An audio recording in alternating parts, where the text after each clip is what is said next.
नमस्कार. आजच्या व्हिडिओमध्ये मी तुम्हाला महाशिवरात्रीला महादेवाची पूजा घरच्या घरी अगदी सोप्या पद्धतीने कशी करायची हे सांगणार आहे.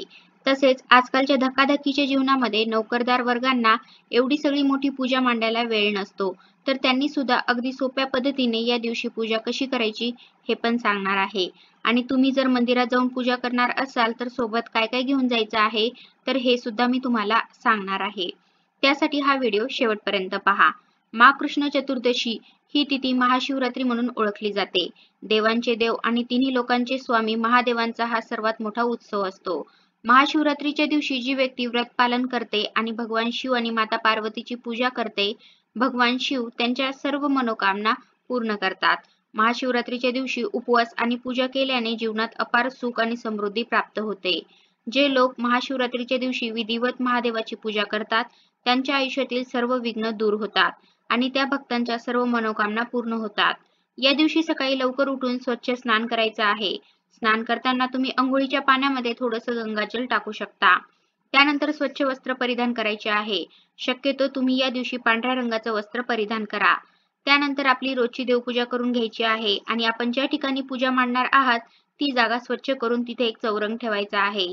चौरंगावरती सुद्धा आपल्याकडे असेल तर पांढरे वस्त्र टाकायचे आहे आणि पूजा करण्याआधी आपण दीप पूजन करून घ्यायचं आहे. तर दिवा लावून दिव्याची हळदी कुंकू अक्षदा फूल वाहून पूजा करायची आहे. नमस्कार करायचा आहे. महाशिवरात्रीची पूजा ही रात्रीच्या 4 प्रहरामध्ये केली जाते. परंतु या दिवशी आपल्याला जेव्हा वेळ मिळेल तेव्हा मंदिरात किंवा घरी पण ही पूजा करता येते.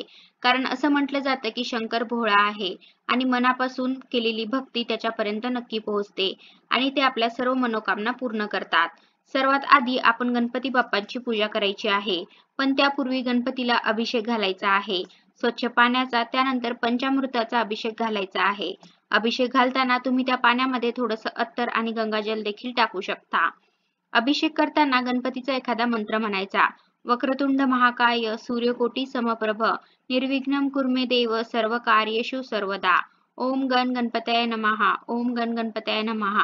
चौरंगावरती थोड्या अक्षता ठेवून त्यावरती हळदी कुंकू वाहून गणपती बाप्पांची मूर्ती स्थापन करायची आहे.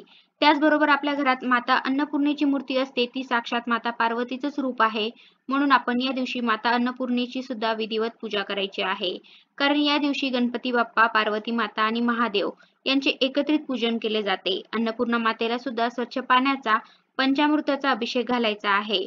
ओम अन्नपूर्णा देवे नमः. ओम अन्नपूर्णा देवे नमः हा मंत्र तुम्ही म्हणू शकता. कारण या दिवशी भगवान शिव आणि माता पार्वतीचा विवाह झाला होता. त्यामुळे महाशिवरात्रीच्या दिवशी भगवान शिव आणि त्यांची पत्नी पार्वतीची पूजा केली जाते.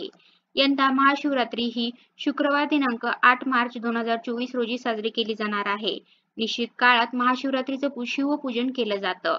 निश्चित काळाची वेळ 8 मार्च रोजी उत्तर रात्री 12:25 पासून ते उत्तर रात्री 1:13 असणार आहे.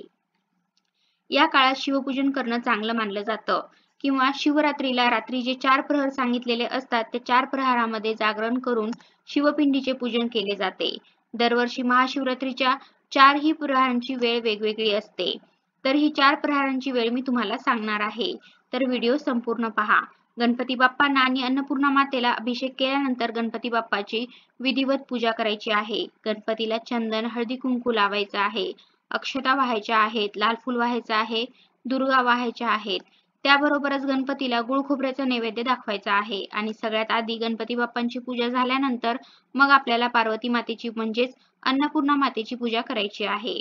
अन्नपूर्णा मातेला हळदी कुंकू लावायचं आहे, अक्षता वाहायच्या आहे, लाल गुलाबाचं फूल वाहायचं आहे आणि त्यानंतर सर्व शृंगाराचं साहित्य अन्नपूर्णा मातेला अर्पण करायचं आहे.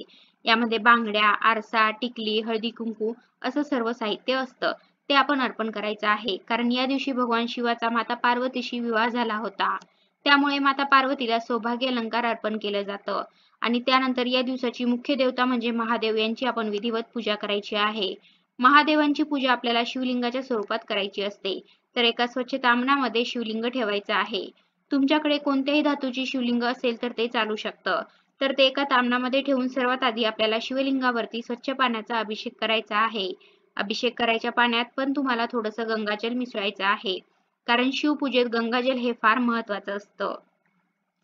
त्यानंतर आपल्याला दुधाचा अभिषेक करायचा आहे किंवा तुम्ही पंचामृताचा अभिषेक देखील करू शकता किंवा पंचामृतासाठी लागणारे जे काही 5 पदार्थ आहेत जसे की दूध, साखर, तूप, मध आणि दही याचा वेगवेगळा अभिषेक सुद्धा तुम्हाला शिवलिंगावरती करता येतो.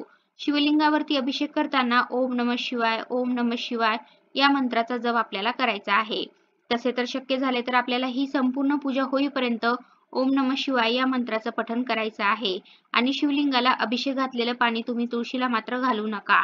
इतर कोणत्याही झाडांना घालू शकता किंवा तीर्थरूपी प्रसाद म्हणून घेऊ शकता. या दिवशी तुम्हाला इतर कोणताही अभिषेक जमला नाही तर जलाभिषेक तरी नक्कीच करा, कारण महादेवांना जलाभिषेक अत्यंत प्रिय आहे. त्यानंतर एका ताम्हणामध्ये पांढऱ्या फुलांची सजावट करायची आहे आणि थोड्याशा पांढऱ्या अक्षता घ्यायच्या आहेत. या अक्षता अखंड असाव्यात. त्यानंतर शिवलिंगाची पूजा करायची आहे. शिवलिंगावरती कधीही हळद कुंकू लावू नये. त्याऐवजी तुम्ही भस्म किंवा चंदन लावू शकता. महादेवांना भस्म अतिप्रिय आहे, त्यामुळे शिवलिंगावरती चंदन आणि भस्म लावून घ्यायचं आहे. शिवरात्रीच्या रात्री जे 4 प्रहर सांगितलेले असतात त्या 4 प्रहरामध्ये जागरण करून शिवपिंडीचे पूजन केले जाते. तर पहिला प्रहर 8 मार्चला संध्याकाळी 6:25 पासून ते रात्री 9:28 आहे. दुसरा प्रहर 8 मार्चला रात्री 9:28 पासून ते 9 मार्चला मध्यरात्री 12:31 असेल. तिसरा प्रहर 9 मार्चला मध्यरात्री 12:31 पासून ते पहाटे 3:34 असेल आणि चौथा प्रहर 3:34 पासून ते सकाळी 6:37 असेल. शक्य झालं तर शिवलिंगाची पूजा या 4 प्रहरामध्ये करावी. नसेल जमत तर निश्चित काळात पूजा केली तरीही चालेल आणि तेही जमत नसेल तर महाशिवरात्रीच्या दिवशी दिवसभरामध्ये कधीही केली तरी चालेल. शिवलिंग पांढऱ्या अक्षतावरती स्थापन करायचं आहे. पुन्हा एकदा शिवलिंगावरती भस्म लावायचं आहे. कापसाचे पांढरे वस्त्र शिवलिंगावरती अर्पण करायचे आहे. त्याचबरोबर पांढरी फुले, धोत्र्याचे फूल हे महादेवाला अतिप्रिय आहे. तुम्हाला या दिवशी धोत्र्याचे फूल, धोत्र्याचे फळ मिळाले तर ते नक्की शिवलिंगावरती अर्पण करा.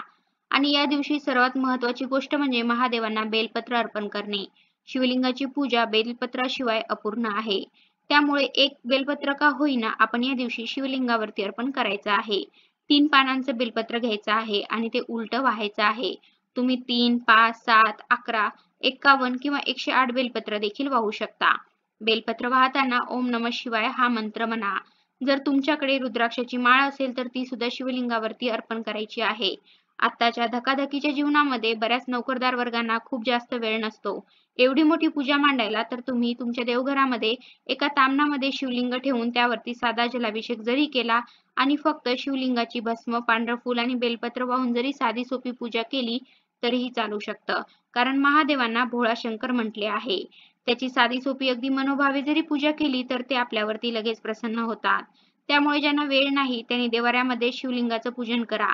बाजूलाच गणपतीची मूर्ती ठेवा आणि इकडच्या बाजूला अन्नपूर्णेची मूर्ती ठेवा. तरी सुद्धा ही पूजा सफल होते. पूजा झाल्यावरती आपल्याला नैवेद्य दाखवायचा आहे. या नैवेद्यामध्ये तुम्ही फळे ठेवायची आहेत. त्याचबरोबर खडीसाखरेचा पण नैवेद्य दाखवू शकता. तर या दिवशी आपण सर्वजण उपवास करतो. तर उपवासासाठी आपण जे पदार्थ बनवतो त्याचा पण नैवेद्य तुम्ही दाखवू शकता. शेवटी धूपदीप ओवाळायचा आहे.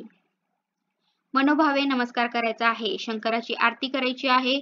महाशिवरात्रीच्या दिवशी शिवपुराण, शिवपठण, शिवलीलामृतचा 11वा अध्याय या ग्रंथाचे वाचन सुद्धा करू शकता किंवा जे 4 प्रहर सांगितलेले असतात त्या 4 प्रहरामध्ये जागरण करून शिवपिंडीचे पूजन, शिवपुराण वाचणे आणि महामृत्युंजय मंत्राचा जप सुद्धा आपण करू शकतो. पण जे लोक मंदिरात जाऊन पूजा करणार आहेत तर त्यांनी सोबत जाताना स्वच्छ पाणी, त्यानंतर तुम्ही ज्याचा अभिषेक करणार आहात ते म्हणजे पंचामृत दूध पण नेऊ शकता किंवा पंचामृतामध्ये जे जे पदार्थ आपण वापरतो त्या एक पदार्थाचा पण अभिषेक करू शकता. त्याचबरोबर पांढरी फुलं, धोत्र्याचं फळ, धोत्र्याचं फूल, खडीसाखर, एखादं फळ आणि बेलपत्र आणि अखंड अक्षता एवढं साहित्य घेऊन जायचं आहे आणि अगदी अशाच पद्धतीने तिथे देखील आपण पूजा करायची आहे. महाशिवरात्रीचे व्रत केल्याने सर्व मनोकामना पूर्ण होतात, संकटे दूर होतात, भीतीपासून मुक्ती मिळते, शिवाच्या कृपेने आरोग्य प्राप्त होते, सुख सौभाग्य वाढते. जर तुमच्याकडे अभिषेक पात्र असेल तर ते शिवलिंगावरती जरूर ठेवा. कारण शिवलिंगावरती सतत पाण्याची संततधार राहावी असं सांगितलं आहे. कारण शिवलिंगामधून सतत ऊर्जा प्रवाहित होत असते आणि अशी शिवलिंगावरती जर पाण्याची धार सतत वाहत राहिली तर ती ऊर्जा शांत राहते. त्यामुळे तुमच्याकडे जर गळती पात्र असेल तर ते अवश्य ठेवा. खरं तर शिवलिंगावरती रोज पाण्याची संततधार पडत राहिली, अशा पद्धतीने शिवलिंग ठेवलं पाहिजे. त्यामुळे तुम्ही सुद्धा अशा सोप्या आणि साध्या पद्धतीने घरच्या घरी महाशिवरात्रीला नक्की शिवलिंगाची पूजा करा. तुमच्या आयुष्यातील सर्व संकटे, विघ्न दूर होऊन तुमच्या सर्व मनोकामना पूर्ण होतील आणि महादेवाचा कृपाआशीर्वाद आपल्याला नक्की प्राप्त होईल. धन्यवाद.